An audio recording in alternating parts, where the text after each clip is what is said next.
नमस्कार। आज हम डिस्कस करेंगे HPSSC का प्रीवियस पेपर। ये जो HPSSC का प्रीवियस पेपर है, आज हम इसका HP GK का सेक्शन जो है वो डिस्कस करेंगे और डिटेल से डिस्कस करेंगे ताकि आपको जो है आपके आने वाले एग्जाम्स में हेल्प मिल सके। चाहे वो आपका जूनियर ऑफिस असिस्टेंट का एग्ज़ाम हो या फिर कोई और एग्ज़ाम हो, जैसे क्लर्क हो गया, आने वाले सब इंस्पेक्टर का एग्ज़ाम हो गया। क्वेश्चन नंबर 37 से जो है अभी हम स्टार्ट करेंगे।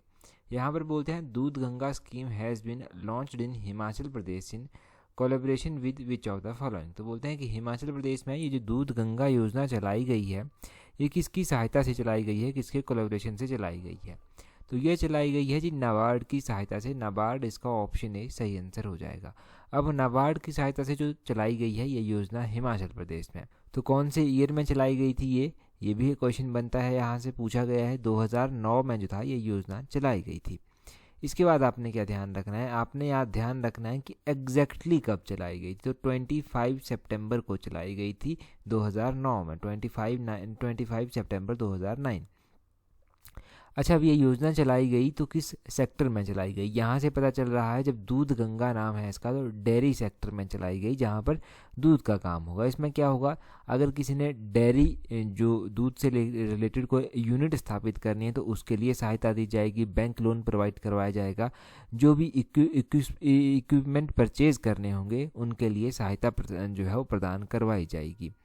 और ट्रांसपोर्टेशन की फैसिलिटी होगी इसमें, उसमें भी जो है वो एक अच्छी चेन बनाई जाएगी ताकि सुविधा हो सके। आउटलेट में जो भी चीज़ें लगेगी, जो भी प्रोडक्ट बनकर मार्केट में जाएगा, उसमें भी जो है वो थोड़ी सी फैसिलिटीज़ प्रोवाइड करवाई जाएंगी। तो ये सब चीज़ें जो है यहाँ पर की जाएंगी इस योजना में, आपने ये ध्यान रखना है। ये तो हो गया दूध गंगा योजना के बारे में। एक बहुत ही कॉमन क्वेश्चन एग्जाम में पूछा जाता है कि नाबार्ड का हेडक्वार्टर कहाँ पर स्थित है। देखो, नाबार्ड के हेडक्वार्टर की बात करें कि इसका हेडक्वार्टर कहाँ पर स्थित है, तो मुंबई महाराष्ट्र में नाबार्ड का हेडक्वार्टर स्थित है। एक बात आपने ये ध्यान रखनी है। दूसरा क्वेश्चन क्या पूछा जाता है कि नाबार्ड जो है इसका पूरा नाम क्या है नाबार्ड का। तो नाबार्ड का पूरा नाम अगर आपसे पूछा जाए तो ये भी आपको पता होना चाहिए। इसका पूरा नाम जो है वो है national bank for agriculture and rural development. क्या नाम है? National bank for agriculture and rural development, ये नाबार्ड का पूरा नाम है। तो ये सारे क्वेश्चंस यहाँ से मिलते जुलते हो गए, इनको ध्यान रखना। अगला क्वेश्चन देखिए, बोलते हैं how many villages have been identified with model eco village scheme in Himachal Pradesh. तो ये क्वेश्चन हमने गिरिराज पत्रिका में भी डिस्कस किया है, अभी पेपर में पूछा गया था तब भी डिस्कस हुआ था, डेफिनेटली आगे आने वाले एग्जाम्स में भी पूछा जाएगा। तो अगर हम बात करें कि ये जो मॉडल इको विलेज स्कीम चलाई गई है, इसके तहत हिमाचल प्रदेश के कितने विलेजेस को सिलेक्ट किया गया है, तो ऑप्शन में तो नहीं दिया गया है, परंतु 15 विलेजेस को जो है वो सिलेक्ट किया गया है। कितने विलेजेस? आपने 15 विलेजेस जो है वो ध्यान रखने हैं, इतने विलेजेस को सिलेक्ट किया गया है। अब ये जो मॉडल इको विलेज स्कीम है, इसके बारे में आप क्या ध्यान रखेंगे, ये योजना जो है वो कौन से डिपार्टमेंट के अंडर आती है, क्वेश्चन ये भी बन सकता है। तो ये योजना आती है department of environment science and technology. ये डिपार्टमेंट जो है इसके तहत आती है, ये डिपार्टमेंट इसको इम्प्लीमेंट कर रहा है। और दिसंबर 2021 तक जो डाटा हमारे पास अवेलेबल था, जो सरकार के पास डाटा अवेलेबल था, उसके तहत ये कहा गया कि 1.84 करोड़ रुपया जो है इस योजना के तहत यूटिलाइज किया गया। 1.8 करोड़ जो है ये रुपये भी आप याद रखिएगा। तो ये सारे क्वेश्चन हो गए मॉडल इको विलेज स्कीम के बारे में। अगला क्वेश्चन देखिए, बोलते हैं labour court are located at which of the following place in Himachal Pradesh. तो बोलते हैं कि हिमाचल प्रदेश में लेबर कोर्ट जो है वो लेबर कोर्ट कहाँ पर स्थापित किए गए हैं। अच्छा, लेबर कोर्ट की बात करते हैं तो लेबर कोर्ट देखो आपके कहाँ पर है। लेबर कोर्ट आपका शिमला में भी स्थित है, धर्मशाला में भी स्थित है। Option D both A and B जो है वो सही आंसर होगा। अच्छा, लेबर कोर्ट की बात हुई है तो हम इंडिया की जुडिशरी के बारे में थोड़ा सा बात कर लेते हैं। जो चीफ जस्टिस ऑफ इंडिया बने हैं वो कौन बने हैं। तो चीफ जस्टिस ऑफ इंडिया जो है वो अभी किसको अनाउंस किया गया है, तो chief justice of India appoint करने की बात कही गई है किसको, जस्टिस DY चंद्रचूड़ को। तो जस्टिस DY चंद्रचूड़ जो है वो कौन से नंबर के चीफ जस्टिस बनेंगे, ये 50वें नंबर के चीफ जस्टिस बनेंगे। इनसे पहले जो चीफ जस्टिस हैं वो कौन है, वो हैं जस्टिस उदय उमेश ललित, जिनका पूरा नाम है जस्टिस UU ललित भी इनको कहा जाता है। और जस्टिस की जो रिटायरमेंट एज होती है, जो सुप्रीम कोर्ट के जज होते हैं, उनकी 65 ईयर जो है वो रिटायरमेंट एज रखी गई है। ये आपने सारे क्वेश्चन यहाँ से ध्यान रखने हैं। अब हिमाचल की बात हुई है तो हिमाचल के बारे में हम कैसे भूल सकते हैं। हिमाचल प्रदेश में पहले हिमाचल प्रदेश का हाई कोर्ट आता है। तो हिमाचल प्रदेश हाई कोर्ट की स्थापना कब की गई थी? तो हिमाचल प्रदेश हाई कोर्ट की स्थापना 1971 में की गई थी। अभी हिमाचल प्रदेश के नए लोकायुक्त भी जो हैं वो बनाए गए हैं। तो आपने ये भी ध्यान रखना है कि हिमाचल प्रदेश के जो नए लोकायुक्त बनाए गए हैं उनका क्या नाम है। तो नए जो लोकायुक्त बनाए गए हैं उनका नाम है जस्टिस चंद्रभूषण बरोवालिया। जस्टिस चंद्रभूषण बरोवालिया जो है वो हिमाचल प्रदेश के नए लोकायुक्त के रूप में अपॉइंट हुए हैं, तो उनके नाम भी ध्यान है। तो ये सारे क्वेश्चन हो गए और डेफिनेटली यहाँ से क्वेश्चन बनेगा एग्जाम में। अगला क्वेश्चन देखिए, यहाँ पर क्या पूछते हैं। यहाँ पर पूछते हैं, बोलते हैं विच of the following district of Himachal Pradesh has a humid continental climate pattern. तो बोलते हैं कि हिमाचल प्रदेश का ऐसा कौन सा जिला है जहाँ पर जलवायु आर्द्र खंडीय प्रकार की है, जहाँ पर ह्यूमिड है जलवायु और कॉन्टिनेंटल क्लाइमेट है। तो वो कौन सा यहाँ का रीजन आता है हिमाचल का? वो आता है आपका लाहौल स्पीति का रीजन। ऑप्शन ए जो है वो सही आंसर है। अगर आप लाहौल स्पीति के रीजन की बात करेंगे तो लाहौल स्पीति का आपने ध्यान रखना है कि लाहौल स्पीति कौन से जोन में आता है। तो लाहौल स्पीति जो है वो ड्राई टेम्परेट जोन में आता है। ड्राई टेम्परेट जोन में आपका लाहौल स्पीति के साथ साथ पांगी भी आता है, किन्नौर भी आता है। और आपने ध्यान रखना है कि यहाँ की जलवायु आर्द्र है, खंडीय है, आर्द्र खंडीय प्रकार की है, ह्यूमिड कॉन्टिनेंटल पैटर्न के जो है यहाँ का क्लाइमेट माना जाता है।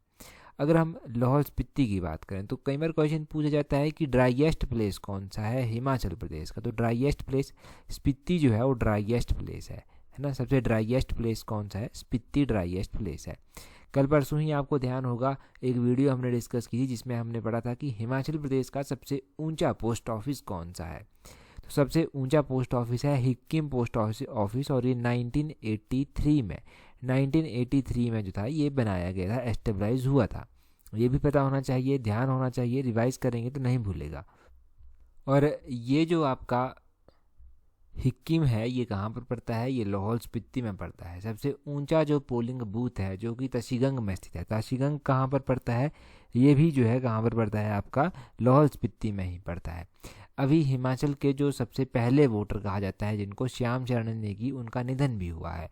तो उनका निधन हुआ है, वो कौन से डिस्ट्रिक्ट से बिलोंग करते थे? वो किन्नौर डिस्ट्रिक्ट से बिलोंग करते थे। अभी उन्होंने जो है वो वोट डाल दिया है अपना, मतलब एक जो इलेक्शन कमीशन है वो क्या कर रहे हैं इस बार की जो बुजुर्ग हैं, इस तरह के लोग हैं, उनकी वोटिंग जो है वो पहले जो है वो ले ली जा रही है। घर घर जाकर उनको वोट करने की फैसिलिटी दी जा रही है। तो श्याम चरण नेगी जी ने जो था वो अभी पहले ही वोट डाल दिया था और ये इनके लास्ट वोटिंग आप कह सकते हैं कि लास्ट टाइम इन्होंने वोट डाला और अभी इनका देहांत भी हो गया।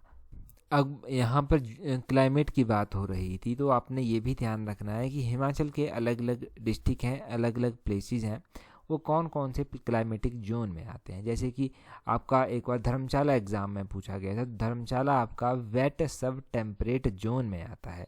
ये जो आपका वेट सब टेम्परेट जोन है यहाँ पर धर्मशाला के साथ साथ पालमपुर जोगिंद्रनगर भी आते हैं, डलहौजी भी यहीं पर आता है। और आपका जो ह्यूमिड सब टेम्परेट जोन है, ह्यूमिड सब टेम्परेट जोन, यहाँ पर कुल्लू आता है आपका और शिमला का कुछ पार्ट आता है, मंडी के कुछ पार्ट, सोलन, चंबा, कांगड़ा, सिरमौर, इन डिस्ट्रिक्ट्स के थोड़े थोड़े पार्ट ह्यूमिड सब टेम्परेट जोन में आते हैं। और इसी तरह आपका सब ह्यूमिड ट्रॉपिकल जोन भी है। ये जो ट्रॉपिकल जोन है सब ह्यूमिड करके, इसमें आपका ऊना, इंदौरा जो कि डिस्ट्रिक्ट कांगड़ा में पड़ता है और पौंटा साहिब यहाँ पर आ जाता है। तो ये 2 दिन आप ध्यान रखिएगा मुख्य रूप से, अगर पूछे जाए तो पता होना चाहिए। अगला है 153 क्वेश्चन, बोलते हैं Manuni river is a tributary of. तो मानुनी जो है वो किसकी सहायक नदी है? देखो मानुनी नदी की अगर हम बात करें कि ये किसकी सहायक नदी है, तो मानुनी आपकी ब्यास की सहायक नदी है। ब्यास ऑप्शन डी सही आंसर है। अब ये ब्यास की सहायक नदी है। ब्यास नदी निकलती कहाँ से है? ब्यास नदी रोहतांग दर्रे के समीप ब्यास कुंड से जो है वो निकलती है। ब्यास नदी कौन कौन से डिस्ट्रिक्ट में होकर बहती है? सबसे पहले ये डिस्ट्रिक्ट कुल्लू में आती है, डिस्ट्रिक्ट कुल्लू के बाद मंडी डिस्ट्रिक्ट में बहती है, मंडी डिस्ट्रिक्ट के बाद डिस्ट्रिक्ट कांगड़ा में ये बहती है, ये डिस्ट्रिक्ट में बहती है। और आपने ध्यान रखना है कि यहाँ पर इन अलग अलग डिस्ट्रिक्ट्स में इसमें अलग अलग नदियाँ भी आकर मिलती हैं, इसकी बहुत सारी सहायक नदियाँ बनती हैं।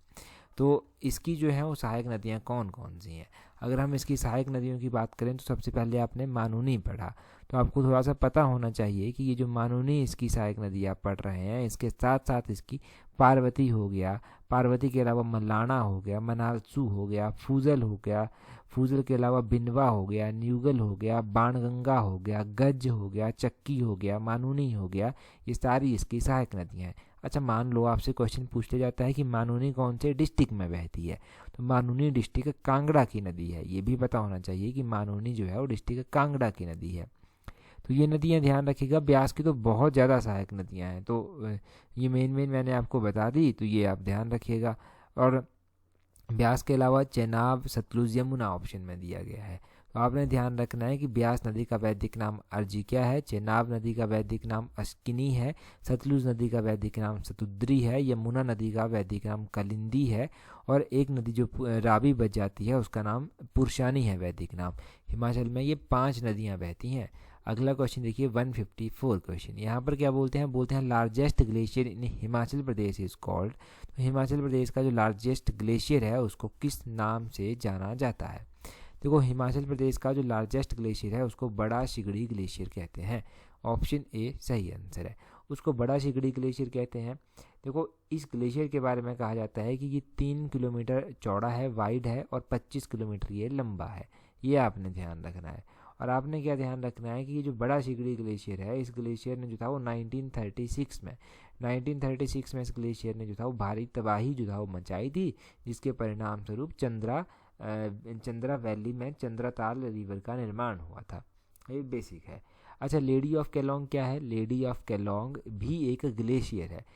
क्यों इसको लेडी ऑफ केलोंग कहा जाता है, क्योंकि जो आपका केलोंग है वो लाहौल स्पीति का हेडक्वार्टर है, और केलोंग से एक ग्लेशियर दिखाई देता है जो लेडी की शेप में है। ऐसा लगता है कि लेडी ने कुछ कैरी किया है, तो उसी ग्लेशियर को लेडी ऑफ केलोंग कह दिया, क्योंकि ये ग्लेशियर एक लेडी की शेप में दिखाई देता है और केलोंग से दिखाई देता है, जो कि लाहौल स्पीति का हेडक्वार्टर है। ये सोनपानी ग्लेशियर कहाँ पर स्थित है। सोनपानी ग्लेशियर जो है ये भी लाहौल स्पीति में स्थित है, और ये रोहतांग दर्रे से जो है देखने को मिलता है आपको। भागा, चंद्रा और भागा तो आपने सुना है, तो भागा भी एक ग्लेशियर ही है आपका। भागा वैली भी है। भागा वैली में अलग अलग ग्लेशियर आते हैं फिर चलकर। भागा वैली में मिलांग ग्लेशियर आता है, भागा वैली में ये लेडी ऑफ केलोंग ग्लेशियर आता है, भागा वैली में मुकीला ग्लेशियर आता है। एग्जाम में क्वेश्चन पूछा गया था कि मुकीला ग्लेशियर जो है वो कहाँ पर स्थित है, तो मुकीला ग्लेशियर लाहौल स्पीति में स्थित है, वो आपने ध्यान रखना है। अगला क्वेश्चन देखिए, यहाँ पर बोलते हैं which toll free number has been started by Himachal Pradesh government under Gudiya helpline to ensure the security of women. तो बोलते हैं कि हिमाचल प्रदेश सरकार द्वारा महिलाओं की सुरक्षा सुनिश्चित करने हेतु गुडिया हेल्पलाइन के अंतर्गत कौन सा टोल फ्री नंबर जो है वो शुरू किया गया है। तो गुडिया हेल्पलाइन नंबर के बारे में आपने ज़रूर पढ़ा भी होगा, सुना भी होगा। जो गुडिया हेल्पलाइन नंबर है ये कितना है, ये है 1515, 1515 जो है ये है। तो गुडिया हेल्पलाइन नंबर आपने ज़रूर ध्यान रखना है, ये जो है इम्पोर्टेंट नंबर है। अच्छा, पहले तो हम कुछ इम्पोर्टेंट नंबरों की बात कर लेते हैं। हिमाचल प्रदेश में ये जो 1098 नंबर है वो क्या है, वो चाइल्ड हेल्पलाइन नंबर है। और इसके अलावा आपने ध्यान रखना है कि हिमाचल प्रदेश के द्वारा एक और नंबर चलाया गया है जो बहुत इंपॉर्टेंट है, जिसका नाम है होशियार सिंह हेल्पलाइन नंबर। तो ये जो होशियार सिंह हेल्पलाइन नंबर है ये क्या है, ये है 1090। तो 1090 क्या है, ये होशियार सिंह हेल्पलाइन नंबर है। तो ये 3 नंबर तो पहले आपने ध्यान रखने हैं, एक होशियार सिंह, एक गुडिया, एक child helpline number. Women helpline number भी चाहे आप याद रख लीजिए, 1091 जो है ये वुमेन हेल्पलाइन नंबर है। 1091 इज़ वुमेन हेल्पलाइन नंबर। अच्छा, ये नंबर तो हो गए आपके क्लियर। अब आपने क्या ध्यान रखना है कि हिमाचल प्रदेश सरकार के द्वारा एक कल्याण बोर्ड की स्थापना की गई थी। ये जो कल्याण बोर्ड है इसका नाम बदल कर रख दिया गया है सक्षम गुडिया बोर्ड ऑफ हिमाचल प्रदेश। तो ये ज़रूर ध्यान रखिएगा कि सक्षम गुडिया जो कल्याण बोर्ड है, सक्षम गुडिया बोर्ड जो है वो हिमाचल में, उसका पहले नाम हुआ करता था कल्याण बोर्ड, अब सक्षम गुडिया नाम है इसका। तो ये भी ज़रूर पता होना चाहिए। तो यहाँ से यही 2-3 क्वेश्चन आपने ज़रूर ध्यान रखने हैं। अगला क्वेश्चन देखिए 62 नंबर क्वेश्चन। यहाँ पर बोलते हैं under which scheme women who are sponsored by Himachal Pradesh state AIDS control society are trained in ITI? तो मोस्ट इंपॉर्टेंट क्वेश्चन है। बोलते हैं कि हिमाचल प्रदेश राज्य एड्स कंट्रोल सोसाइटी द्वारा प्रायोजित की जा रही महिलाओं को कौन सी योजना के अंतर्गत ITI में प्रशिक्षण दिया जाता है? ITI में जो प्रशिक्षण दिया जाता है इसको आप वोकेशनल एजुकेशन भी कह सकते हैं। तो ये किसको दिया जाता है? ये दिया जाता है, ये योजना है विशेष महिला उत्थान योजना। ऑप्शन सी सही आंसर है। ये जो आपकी विशेष महिला उत्थान योजना है इसके बारे में थोड़ा सा जान लीजिए। ये योजना जो है ये चलाई गई है जो महिलाएं फिजिकली और सेक्सुअली एब्यूज्ड हैं उनके लिए चलाई गई है, उनके रिहेबिलिटेशन के लिए चलाई गई है। इस योजना के तहत इन लोगों को क्या किया जाता है, महिलाओं को जो है वो टेक्निकल और वोकेशनल ट्रेनिंग दी जाती है। कहाँ से? ITI के थ्रू, जो आपके ITIs होते हैं। इसमें इनको क्या किया जाता है, इनको स्टाइपेंड भी जो है वो प्रोवाइड करवाया जाता है। कितनी स्टाइपेंड इनको प्रोवाइड करवाई जाती है? 3,000 रुपया प्रति महीना जो है इनको प्रोवाइड करवाया जाता है। और इनको जो है यहाँ पर मुख्य रूप से वोकेशनल और ये टेक्निकल एजुकेशन दी जाती है, ट्रेनिंग दी जाती है। ये आपने ध्यान रखना है इस विशेष महिला उत्थान योजना के बारे में। ये आपको पता चल गया। अच्छा, ये मदर टेरेसा असहाय मातृ संबल योजना भी यहाँ पर दिया गया है। इस योजना का क्या एम है? इस योजना का क्या एम है? इस योजना के तहत जो है वो महिलाओं को सहायता प्रदान करवाई जाती है। तो किस तरह से सहायता प्रोवाइड करवाई जाती है? इसमें जो है वो महिलाओं को जो BPL फैमिली से बिलोंग करती हैं उनको 6,000 पर चाइल्ड जो है वो प्रति वर्ष दिया जाता है। और ये अप टू 2 चाइल्ड ही दिया जाता है। 2 बच्चों तक जो है वो 6,000 रुपया दिया जाएगा और ये BPL महिलाओं को दिया जाएगा। ठीक है। और इसमें एज क्या रखी गई है? इसमें रखी गई है कि 18 साल पूरे होने चाहिए उसके, तो उस हिसाब से ये है। तो ये ज़रूर ध्यान रखना है यहाँ से भी। आगे क्वेश्चन में देखिए क्या पूछते हैं। बोलते हैं Budhil hydro electric project is constructed on which tributary of river? तो बोलते हैं कि बुधिल ये जो जल विद्युत परियोजना है ये किस नदी की सहायक उपनदी पर बनी है? अगर हम बुधिल योजना की बात करें कि ये किस पर बनी है, तो बुधिल योजना रावी नदी पर बनी है। ऑप्शन ए सही आंसर है। बुधिल रावी की सहायक नदी है, आपने ये भी ध्यान रखना है। अब यहाँ पर बुधिल परियोजना की बात की जा रही है तो आपने एक और बात ज़रूर ध्यान रखनी है जो हम हमेशा से पढ़ते आए हैं कि ये जो बुधिल योजना है ये कितने मेगावाट की योजना है? बुधिल योजना 70 मेगावाट की योजना है। और इसको एग्जीक्यूट करने वाली एजेंसी कौन सी है? तो एक ग्रीन को करके एक बुधिल हाइड्रो प्राइवेट लिमिटेड कंपनी है जो इसको एग्जीक्यूट करती है। तो ग्रीन को, ये जो बुधिल हाइड्रो प्राइवेट कंपनी है यही इसको एग्जीक्यूट भी करती है। ऑप्शन में ग्रीन को एक ज़रूर ध्यान रखना है आपने। और 70 मेगावाट की ये परियोजना है। पता चल गया। चंबा जो है वो रावी नदी के किनारे बसा हुआ है। और चंबा जो आपका शहर है वहाँ पर चंबा जो डिस्ट्रिक्ट है वहाँ पर 2 नदियाँ बहती हैं। एक रावी नदी वहाँ पर बहती है, दूसरी चेनाब नदी बहती है। ये जो आपकी रावी नदी है इसकी मुख्य रूप से सहायक नदियाँ कौन कौन सी हैं? इसकी मुख्य रूप से सहायक नदियाँ एक तो आपकी बादल आ जाती है, सियूल आ जाती है, बैरा, तंतगिरी, बुधिल, ये इसकी मुख्य सहायक नदियाँ हैं। और ये जो आपकी रावी नदी है इसके बारे में एक और बात याद रखनी है कि ये निकलती कहाँ से है? तो बड़ा बंगाल के समीप ये निकलती है। ये ज़रूर ध्यान रखें। अगला है 162। बोलते हैं HRTC came into existence in which year? तो बोलते हैं कि HRTC कौन से ईयर में जो था वो अस्तित्व में आई? तो HRTC जो था वो 1974 में अस्तित्व में आई थी। कौन से ईयर में? 1974 में। ऑप्शन बी इसका बिल्कुल सही आंसर है। HRTC 1974 में अस्तित्व में आई, ये आपने ध्यान रखना है। अच्छा, 1974 में क्या कोई और ऑर्गेनाइजेशन भी हिमाचल की ऐसी है जो अस्तित्व में आई थी? तो बिल्कुल है। हिप्पा जो नाम आप सुनते हैं, Himachal institute of public administration, उसकी स्थापना भी 1974 में हुई थी। तो हिप्पा की स्थापना कब हुई? 1974 में हुई। हिप्पा कहाँ पर स्थित है? हिप्पा डिस्ट्रिक्ट शिमला में आता है और एग्जैक्टली ये फेयरलॉन्स में स्थित है। ये भी आपने ध्यान रखना है। तो हिप्पा के बारे में ध्यान रखिएगा, HRTC के बारे में ध्यान रखिएगा। ये इंपॉर्टेंट क्वेश्चन यहाँ से बने 1974 के। और 1971 की बात करें तो 1971 में हिमाचल को स्टेटहुड मिला था। हिमाचल 18वें नंबर का जो था वो राज्य बना था। इसको पूर्ण राज्य का दर्जा मिला था, तो ये 18वें नंबर का राज्य बना था। उस टाइम की प्राइम मिनिस्टर इंदिरा गांधी हुआ करती थी, ये भी ध्यान रखना है। और 1974 में भी क्या कुछ हुआ था? तो 1974 में भी एक चीज़ हुई थी। 1974 में शांता कुमार जो था वो पहले ऐसे जो था वो CM बने थे जो नॉन कांग्रेस थे। तो नॉन कांग्रेस गवर्नमेंट हिमाचल प्रदेश में जो शांता कुमार जी के द्वारा जो था वो लीड की गई थी, वो 1977 में बनी थी, उसका भी आप ध्यान रखिए। अच्छा, पहले सीएम बने थे हिमाचल के जो नॉन कांग्रेस सीएम थे शांता कुमार। दूसरे नॉन कांग्रेस सीएम कौन थे वो आप कमेंट करके बता दीजिए, आपके लिए काम है। दूसरे नॉन कांग्रेस सीएम बताने हैं आपने, जो कांग्रेस से नहीं थे, शांता कुमार के बाद थे, और उनका नाम बता दीजिए इस वीडियो में। और टेलीग्राम पर किस तरह से ज्वाइन करेंगे, तो टेलीग्राम पर ज्वाइन करने के लिए अपना टेलीग्राम ओपन करना, वहाँ से सर्च करना @allexam31, आपको हमारा टेलीग्राम चैनल मिल जाएगा। तो इस वीडियो में इतना ही काफ़ी है। So that's all for today. Thank you very much for watching and listening it very patiently.